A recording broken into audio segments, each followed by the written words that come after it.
ሰላም ሰላም ውድ ቤተሰቦች እንዴት ቆያችሁልን? ዛሬም በአዳዲስ መረጃዎች ዳግም ተገናኝተናል። እናንተም ለቻናላችን አዲስ ከሆናችሁ ቻናሉን ሰብስክራይብ በማድረግ አብሮነታችሁን አሳዩን። አሁን ሁለቱ መረጃዎች አለፈን፣ አብራችሁን ቆዩ። ሊቨርፑሎች ግብ ጠባቂያቸውን በወሳኝ ጨዋታዎች ላይ ያገኙት ነው። ሊቨርፑል ብራዚል ግብ ጠባቂ ቡድኑ በጋላታሳራይ በተሸነፈበት ጨዋታ የገጠመውን ጉዳት ክብደትን ለማውጣቶችን በወቅቱ እየጠበቁ ነው። አሰልጣኝ አርኔ ስሎት አሊሰን ቤከር ቅዳሜ ከቼልሲ ጋር በሚደረጉም የፕሪሚየር ሊግ ጨዋታ እንደማይኖር አረጋግጧል። ይህም ከሜዳ ረዘም ላለ ጊዜ እንደ ኤሪክ ፍራቻን አስነስቷል። አሊሰን ከጋላታሳራይ ጋር ባደረገው ጨዋታ የጅማት ጉዳት አጋጥሞታል። የ32 ዓመት ተጫዋች የጉዳት ችግሩን መጠን ለመገምገም ዛሬ መጨረሻ ቀኑ ነው። አርኔ ስሎት ማክሰኞ ከጨዋታው መጠናቀቅ በኋላም አሊሰን የቼልሲ ጨዋታ እንደሚበልጠው አረጋግጦ ነበር። ምናልባት አሊሰን ለሊቨርፑል ወሳኝ የሆኑ ጨዋታዎች ሊያመልጠው ይችላል። የአሊሰን ጉዳት በፕሪሚየር ሊግና በአውሮፓ ውድድሮች ወሳኝ ጨዋታዎች ለሚጠብቁ ሊቨርፑል ትልቅ ጉዳት ነው። ብራዚል በቅርቡ የውድድር ዘመን በተመሳሳይ የሃምስትሪንግ ጉዳት አጋጥሞት እንደነበሩ ይታወሳል። በሌላ ጉዳይ ዜና የኒውካስትሉ ኮከብ ቲቮ ሊቭራሜንቶ ከ6 እስከ 8 ሳምንታት በጉልበት ጉዳት ምክንያት ከሜዳ እንደሚርቅ ተረጋግጧል። የኒውካስትል ዩናይትድ ኮከብ ሊቭራሜንቶ ከአርሰናል ጋር በነበረው ጨዋታ ባጋጠመ ጉልበት ጉዳት ከ6 እስከ 8 ሳምንታት ከሜዳ እንደሚርቅ የስካይ ስፖርት ጋዜጠኛ ኬት ዶኒ ተናግሯል። እንግሊዝ ኢንተርናሽናል በእሁዱ ጨዋታ በሁለተኛው አጋማሽ በጉልበት ጉዳት ከሜዳ ተቀይሮ መውጣቱ ይታወሳል። የመስመር ተከላካይ አሁን ከባድ ጉዳት እንዳጋጠመው ታውቋል። ነገር ግን ከተደረጉት ምርመራዎች በኋላ እንደ መጀመሪያው እንደተፈራው መጥፎ ጉዳት እንዳልሆነ ታውቋል። ተከላካዩ በጉልበቱ ጅማት ላይ ጉዳት አጋጥሞት የነበረ ሲሆን በአርሰናል ከተሸነፈ በኋላ ተጨማሪ ምርመራ ያደረገ ሲሆን ተጫዋቹ ለማክቢዎቹና ለመጪው የእንግሊዝ ብሔራዊ ቡድን ጨዋታዎችን ጨምሮ 10 ጨዋታዎች እንደሚመጡ ተሰምቷል።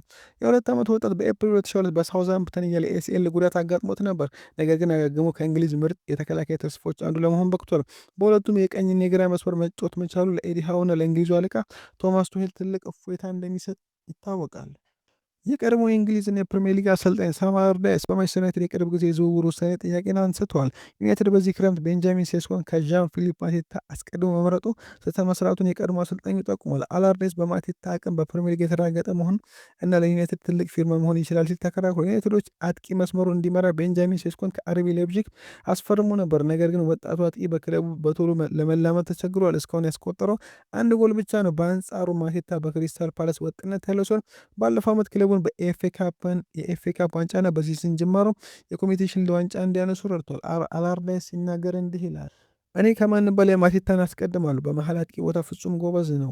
እሱ ለምን እንዳልገዙት አላውቅም። ኒውካስትል ያስፈረሙ ኒክ ወልተማሪን ትመለከታላችሁ። እንደገና የመሀል አጥቂዎችን አቅም ተመልከቱ። ማቴታ በፓላስ ዋንጮችን በማሸነፍ ቡድኑ ወደ አውሮፓ ውድድር መውሰድ ችሏል።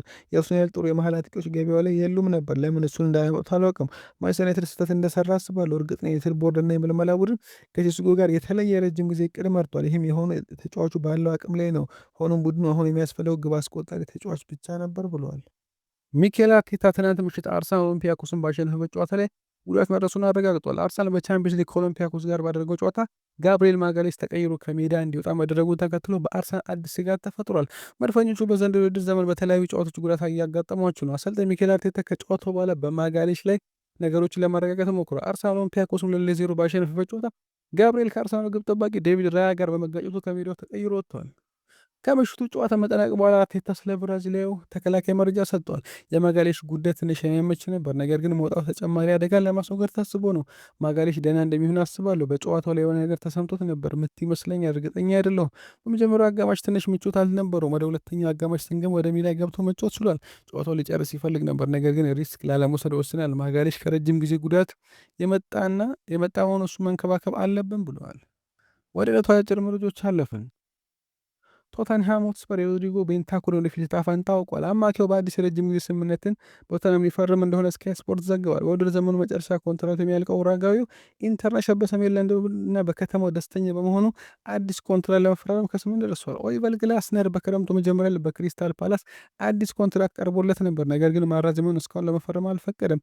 ክሪስታል ፓላስ የተወሰኑ ዋስትናዎችን የዝውውር ስራዎች እንደሚሰሩ ካሳዩም ኦስትሪያው ቢያንስ ሊቆይ ይችላል። ፓላስ በጉሂና ዋርተን ዙሪያ የሚነሱ ጉዳዮችን በሚቀጥሉት ወራት መፍታት ካልቻሉ ግላስነር ሊለቁ ይችላሉ ተብሏል። እንዲሁም ማርክ ጉሂ ኮንትራቱ ሊጠናቀቅ 9 ወራት የቀረው ሲሆን ያልጠበቀ ነገር እስካልተፈጠረ ድረስ እንግሊዛዊ መሀል ተከላካይ በውድድር ዓመቱ መጨረሻ ሴልኸርስት ፓርክን ለቆ እንደሚወጣ ተረጋግጧል።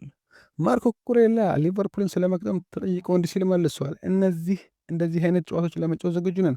በእርግጠኝነት ሊቨርፑል ባለፈው የውድድር ዘመን የሊጉን ዋንጫ ማሸነፍ ይገባው ነበር ብዬ አስባለሁ።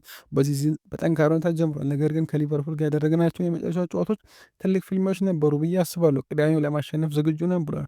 ጎንካሎ ራሞስ ከትላንቱ ምሽት ጨዋታ በኋላ እንዲህ ሲል ተናግሯል። እኛ አውሮፓ ሻምፒዮን ነን ታውቃላችሁ፣ ማለት የምችለው ይህንን ብቻ ነው። ከእኛ እንሻላለን የሚሉ ካሉም ከሜዳ ውጭ ማውራት ብቻ ሳይሆን በሜዳ ላይ ማሳየት አለባቸው ሲል ከትናንት ምሽት ጨዋታ በኋላ የባርሴሎና ተጫዋቾችን ሸንቆጥ አድርጓል። ኬቨን ደብሮይን ትናንት ምሽት ለናፖሊ 2 ጎል ስላስቆጠረው ራስመስ ሆይሉንድ እንዲህ ሲል ተናግሯል። እኔ እንደማስበው ራስመስ በጣም እያደገ ነው። ከኤርሊንግ ሃላንድ ጋር በጣም ተመሳሳይ ነው። ሁለቱም በጥልቀት ማጥቃት ይወዳሉ። ሆይሉንድ ወደ እኛ የበለጠ እየመጣ መጫወት ይፈልጋል። እሱ ጎል ማስቆጠርና ትልቅ ስፔስ ሊሰጠን ስለሚችል ብዙ ጊዜ ማጥቃት ያስፈልገዋል በማለት ተናግሯል። ወደ ቤተሰቦች ለዛሬ የነበረ ቆይታ በዚያ በቃ። መልካም ምሽት።